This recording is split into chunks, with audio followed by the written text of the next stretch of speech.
There was a woman named Rahab the prostitute, who lived just inside the wall of the city Jericho.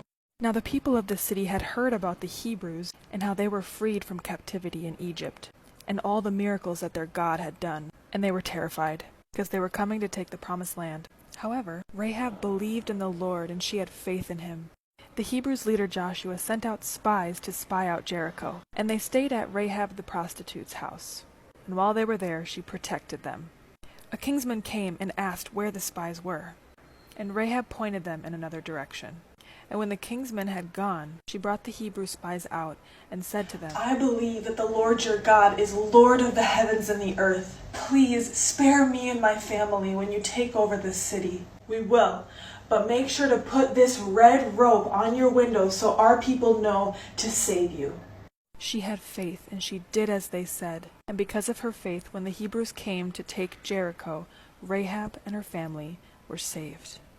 When this woman is introduced to the story, she is called the prostitute named Rahab. This was her identity in the community that she lived in. She isn't defined in any other way other than the fact that she is a prostitute. However, throughout the story, we begin to learn that she is a woman of beautiful faith. Just from what she heard, she knew that the God that she was hearing about was indeed the God of the universe, and she put her faith in him.